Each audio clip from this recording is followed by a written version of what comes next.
বাংলাদেশে আপনারা জানেন যে সরকারি, আধা সরকারি বা ব্যাংকে চাকরির জন্য প্রত্যেককে পুলিশ ভেরিফিকেশন করতে হয়। প্রত্যেকটা ক্যান্ডিডেটকে, বেশিরভাগই তারা অবশ্য ছাত্র।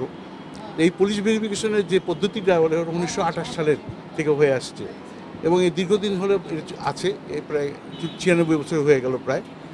এখানে কিন্তু অনেক রকমের কোশ্চিন, যেটা ব্রিটিশ আমলের যে ম্যানুয়াল, সেখানে অনেকগুলো পয়েন্ট আছে যেগুলোর উপর জিজ্ঞাসা করা হয় এবং তদন্ত করা হয়, এবং এর ফলে অনেক সময় আপনার অনেক চাকরি প্রার্থী বাদ পড়ে যায়।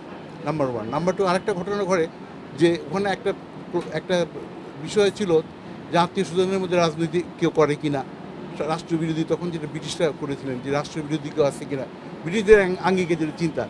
তো আমরা শুনেছি যে এই গত 96 বছরের মধ্যে অনেকেরই ক্ষেত্রে এরকম হয়েছে।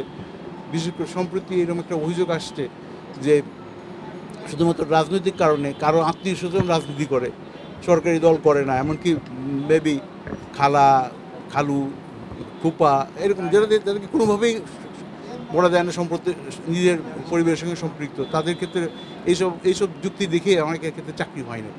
তা আমরা এই জিনিসগুলোকে বাদ দিতে সুপারিশ করছি যে আমরা এই আত্মীয় স্বজন না, এখন হলো স্থায়ী ঠিকানা নিয়ে, স্থায়ী ঠিকানা যাবে, কিন্তু স্থায়ী ঠিকানায় আবার দেখা হতো যে বাবার নামে সম্পত্তি আছে কিনা, সেটাও নাকি চেক করা হতো। আমরা এটাও চাই না। আমরা বলছি যে সবচেয়ে আমাদের ইন্টারভিউর প্রথম 1 নম্বর ডকুমেন্ট হলো ন্যাশনাল আইডি কার্ড, কারণ government already national ID card আইনের মাধ্যমেই এটার পিছনে আইন আছে, back by some law, national ID card. এবং ন্যাশনাল আইডি কার্ড যা থাকবে সেটা হলো প্রথম ডকুমেন্ট। এটার ভিত্তিতে যদি দু একটা জিনিস চেক করতে হবে। এবং ন্যাশনাল আইডি কার্ড ছাড়া কারো চাকরি পাওয়ার কথাও না, কারণ 18 বছর বয়স হওয়ার পর ন্যাশনাল আইডি কার্ড পাওয়ার কথা, এবং ন্যাশনাল আইডি কার্ড দেওয়ার সময় তো সব কিছুই তদন্ত করার কথা, তদন্ত করা হয়। তো এরপরে আমরা, এবং হয়তো অনেকে বলতে পারেন যে অনেক চাকরি এত গুরুত্বপূর্ণ না, কেন তদন্ত করতে হবে? কিন্তু গুরুত্বপূর্ণ না এই কথা বলা যাবে না। ক্লাস 1, ক্লাস 2 না, ক্লাস 3, ক্লাস 4 জবও আছে। মনে করেন একটা ব্যাংকের একটা গার্ড, তার চাকরিও গুরুত্বপূর্ণ। কারণ একজন ভুয়া লোক একজন নাম ঠিকানা পাল্টায় যদি চাকরিতে ঢোকে এবং পরবর্তীকালে কোনো দুর্বৃত্তের সঙ্গে জড়িত হয়ে যায়, সুতরাং ব্যাংকের ক্যাশিয়ার, ব্যাংকের ক্লার্ক, সেটা ব্যাংকের একটা গার্ড, সে চাকরিও গুরুত্বপূর্ণ। এবং আমরা জানি যে প্রাইভেট ব্যাংকগুলো কিন্তু পুলিশ ভেরিফিকেশন ছাড়া চাকরি দেয় না।